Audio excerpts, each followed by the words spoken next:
De ce navire en provenance de la Chine débarquent plusieurs types de véhicules. Au total, 1300 voitures non encore dédouanées. Une fois que l'on débarque, il y a le stockage, mais avant le débarquement aussi, il y a une vérification qui est faite au niveau à bord avec Veritas qui doit faire la vérification de tous les véhicules, prendre des images et faire ce qu'on appelle des fiches pour chaque véhicule. Des milliers de véhicules arrivent chaque année au port autonome de Dakar. Ils viennent principalement d'Asie, d'Amérique et d'Europe. Pour les véhicules qui sont destinés à la livraison, on attend que le client vienne chercher son véhicule. Dans un premier temps, il doit faire le dédouanement de son véhicule. Le dédouanement, une étape importante du processus de mise en circulation d'un véhicule. Tout se passe au bureau du guichet unique des véhicules situé à Bel Air. Il a été mis en place pour faciliter et centraliser les opérations. Depuis un certain nombre d'années, l'administration des douanes s'est engagée dans un processus de digitalisation très avancé. Donc pour le dédouanement des véhicules, je peux dire que nous sommes à 99% en mode paperless. Donc ça veut dire qu'il n'y a plus de papier. Donc le déclarant en douane de son bureau lève sa déclaration, scanne les documents qui sont exigibles et c'est routé à travers le système. Et ça arrive à travers KD sur les différents systèmes dont nous disposons. Notre innovation, c'est le fameux CMC, le certificat de mise à la consommation des véhicules qui a été complètement digitalisé. Aujourd'hui, c'est généré par le système GAD. Avant, c'était des signatures, ça entraînait de longues queues, une grosse perte de temps. Mais aujourd'hui, tout est digitalisé. Donc, il y a même un QR code qui permet aujourd'hui d'identifier le document. En termes de produits pourvoyeurs de recettes, les véhicules arrivent en deuxième position après les produits pétroliers. Et le guichet unique permet une meilleure maîtrise de l'assiette fiscale. 1 an et demi après sa mise en œuvre, 109 milliards de francs CFA ont été collectés. Avant la mise en place du guichet unique du véhicule, si on prend l'année 2022 qui a précédé la mise en place du guichet unique, les véhicules tournaient autour de 94 milliards en termes de liquidation.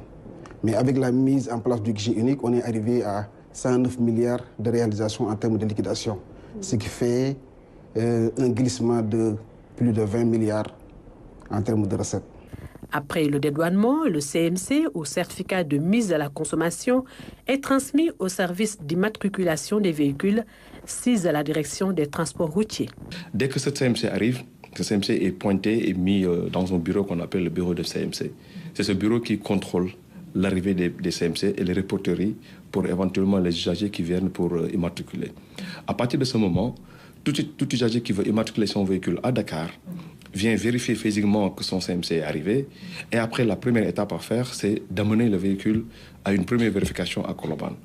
Une fois que cette étape est franchie, le propriétaire revient au service avec un document qui prouve que le technicien il a vérifié. Donc, sur notre fiche de saisie, il marque toutes les informations. Après, l'usager, dès qu'il arrive avec cette fiche, on lui sort son fond de dossier, on lui prépare ce qu'on appelle maintenant la déclaration.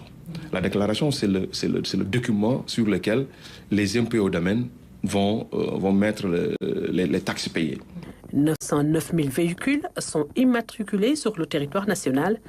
À Dakar, environ 80 véhicules sont immatriculés par jour. Il nous arrive d'avoir des pics quotidiens de 100 véhicules immatriculés par jour, notamment vers la fin de l'année, novembre-décembre, qui coïncide avec la dernière année pour les véhicules qui ont plus de 8 ans. Donc on atteint des pics quotidiens de 100 véhicules par jour. Des chiffres qui montrent la densité du parc automobile national, mais aujourd'hui, son renouvellement est devenu une urgence. Vous voyez des véhicules particuliers qui ont plus de 40 ans.